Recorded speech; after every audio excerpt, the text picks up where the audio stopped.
e não é tão familiar. Isso aí também, ela fala que pode descrever interpretações feitas por não forasteiros, ou seja, por pessoas da comunidade, e você pode, e é um passo para perceber essa identidade cultural. Não estou falando para assumir uma identidade cultural, estou falando para enxergar uma identidade, a identidade de professor. O que ela representa, o que ela faz, talvez vocês vão conseguir explicar ela muito melhor se vocês não tiverem que parar para pensar no dia a dia de um professor, em corrigir trabalho, não sei o que, nanana, isso tudo, talvez olhando de fora vocês vão perceber muito melhor, né? Ela também convida a um envolvimento histórico, político e a uma reflexão sobre a possibilidade de mudanças, que é o que eu estava falando sobre as trocas. Esse estranhamento, se você olhar para a sua cultura como uma cultura estranha, talvez você possa perceber melhor o que precisa mudar nessa cultura, o que pode melhorar, né?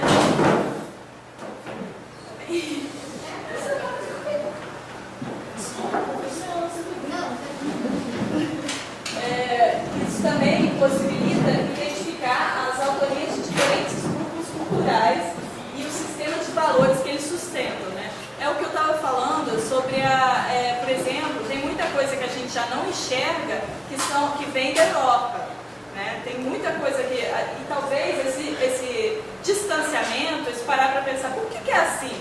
De onde é que veio isso? Como? Por quê? Essas perguntas bem básicas. Elas vão fazer a gente também parar para pensar, então de onde veio isso, né? Por que se desenvolveu dessa forma? De onde? Tradição também. Normalmente, tradição a gente já nem para pensar, mas existem tradições que são mais modernas, a gente pode enxergar elas assim com um pouco mais de facilidade de onde é que elas vieram, desculpa. De onde é que essa tradição aquela veio. E por último, ela busca enriquecer o discurso atual sobre arte e educação pela articulação de questões de gênero, classe social, etnia que afetam as comunidades. Você enxergar não só qual é a minha identidade cultural, mas quais as identidades culturais que estão envolvidas no meu dia a dia, talvez me faça repensar várias questões de gênero, assim, o que é ser homem, o que é ser mulher, o que é ser negro, o que é ser branco, o que é ser asiático, o que é ser índio. Todas essas questões, a gente pode articular elas de forma bem diferente se a gente estiver olhando elas de fora, né? Não estou dizendo que isso é completamente possível, porque, claro, quando eu chego num lugar, eu não deixo de ser eu. Mas se a gente conseguir olhar para essas relações que a gente está vendo no nosso dia a dia de uma forma um pouco mais distante, talvez a gente enxergue articulações que a gente não via antes, né? E isso traz uma riqueza também, porque às vezes a gente também tem certos conceitos, assim, preconceitos mesmo, ou conceitos só preconcebidos, que a gente nem percebe mais que a gente tem, e de onde vieram, por que eles estão ali. E a gente tem uma ideia de que aquela identidade cultural tem que funcionar daquela maneira. E aí, se a gente dá um passo para trás e olha para isso de fora e repensa isso, a gente vê que não, existem várias possibilidades, isso não precisa ser assim. O que mais que tem por trás disso? Vamos ver. Isso é importante também. Então agora a gente vai partir para como é que a gente vai fazer para estranhar o familiar, né? Para fazer dar esse passo atrás e enxergar, porque isso é fácil de falar, mas como é que a gente vai chegar lá e fazer isso? Né? Às vezes é mais difícil que a gente imagina, porque senão não teria um método para isso. A antropologia, ela tem alguns métodos de estranhamento do familiar. Da mesma forma que antes ela tinha um método para tornar o exótico mais próximo, mais lógico, ela precisou criar vários métodos para fazer o passo contrário, para tornar o familiar exótico, né? Então, uma delas é a observação participante, que é provavelmente o que vocês vão fazer. O que é a observação participante? O que o nome já diz? O que vocês acham? Como é que a gente faz isso? Porque também Não é como se eu precisasse, já que eu vou fazer uma pesquisa sobre arte. Eu não preciso virar um artista para participar, né? Eu posso ter um papel naquela cultura, naquela sociedade, para observar aquilo de forma ativa, né? Estando lá naquele lugar, perguntando e tudo mais, mas sem ter o papel de artista, tendo o papel de pesquisador, né? A observação participante, em geral, ela era feita por esses antropólogos que vinham lá da Europa e tudo mais, e iam para a aldeia Yanomami e tal, e eles tinham que viver naquela cultura, eles vivenciavam tudo aquilo, eles iam comer, eles iam ao banheiro, eles dormiam, então eles tinham que ter todos os lugares para essas coisas, eles tinham que fazer parte dessa comunidade nesse sentido, ele vivia ali.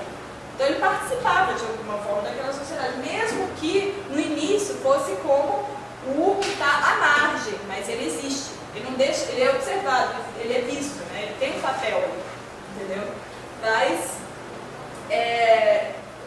de uma forma ou de outra ele faz isso, mas observando, senão ele vai ser o nativo, ele não vai ser, senão ele vira um objeto de pesquisa, né? Ele tem que ter esse distanciamento, né? Ele observa, participa, não deixa de observar. Júlia, me tira uma dúvida aqui. E quando ele faz alguma interferência nessa cultura? Quando o observador faz essa interferência? Eu acho que não tem como você não interferir, até mesmo a sua presença. Se eu for, por exemplo, antropólogos que estudam religião, eles vão para um culto, eles estão naquele culto, eles estão lá, é uma interferência, é uma coisa externa, uma pessoa de fora que veio para lá. Tem antropólogos que vão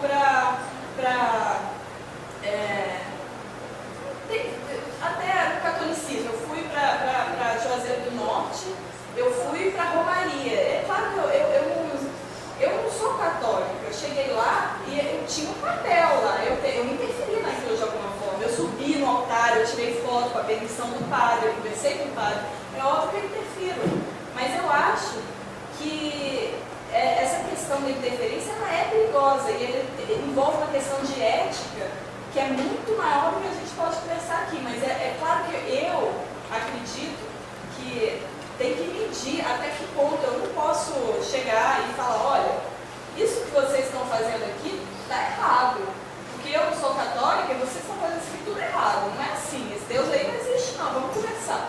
Não é. Essa não é a interferência que um pesquisador deve ter, né?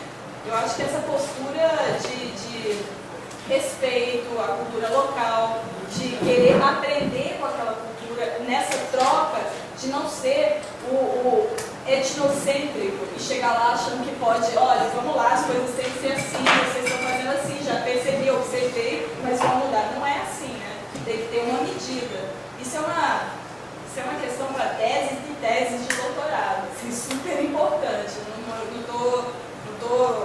Eu estou falando que a gente não tem como esgotar ela aqui, porque realmente ela é imensa, e não desvalorizar essa questão. Você tem, assim, levantar essa questão é importantíssima, você tem toda a razão. Júlia,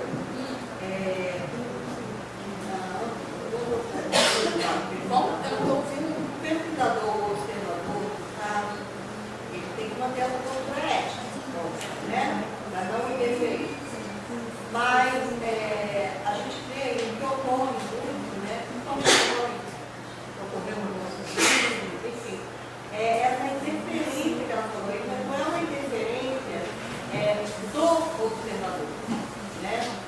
Mas há aqueles que adentram no sentido de querer ver, mas não tem esse senso de ética e acaba interferindo. Quer dizer, essa interferência, ela é traumática, ela é prejudicial, né? Ela não é troca, ela encadeia Uma troca que pesa para um lado. violento, né? Seria no caso que você falou, a parte negativa desse tipo de estranhamento, né? Como assim? Sim. Olha, mas uma coisa que eu quero deixar claro é que assim, é sempre uma troca. Então, eu também não acredito, por exemplo, que quando a gente chegue num lugar, a gente pode partir da ilusão de que a gente pode ser invisível. Eu acho que nessa troca, como você está dizendo, é sempre uma troca. Eu tenho que ter respeito, mas eu também não posso falar, olha, vocês finjam que eu não estou aqui. Não é assim. É claro que se as pessoas com quem eu estou fazendo pesquisa querem me fazer perguntas, eu me sinto na obrigação de responder, entendeu? Eu não sei, alguém me perguntar, você é católica? Eu não sou. Ah, como é que é a sua religião? Olha, eu acredito nisso, naquilo, naquilo outro. Mas assim, eu tenho total respeito, eu estou aqui porque eu quero entender o que você pensa, eu acho importantíssimo para meu crescimento e compreender o que você pensa. É uma troca, é tentar isso, né? É óbvio, não dá para fingir que essa pessoa não vai pensar, não vai ter uma opinião, não vai fazer um julgamento sobre mim, ela pode pensar.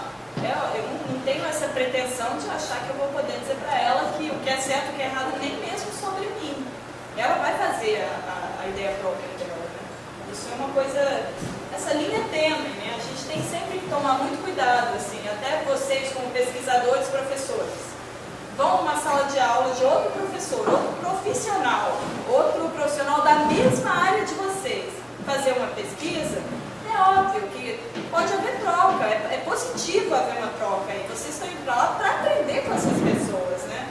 E é bom, é importante que essas pessoas percebam que vocês estão indo para lá para isso. Não é para impor, não é para julgar, vocês não é o objetivo de ninguém aqui, né? Então, se depois de uma observação de uma aula, eu não sei como é que vai ser o trabalho de vocês, eu estou falando isso como exemplo porque eu acho que pode ser um exemplo próximo de vocês, né? Mas depois de uma observação de uma aula, começar um diálogo interessante com uma pessoa que você estava pesquisando, eu não acho que seja uma coisa negativa, eu acho que é positivo, né? Desde que seja feito com respeito, e não com autoritarismo, e não com coerção, e não com julgamento. Tem que ser balancear, né? O que sou eu e o que é ele.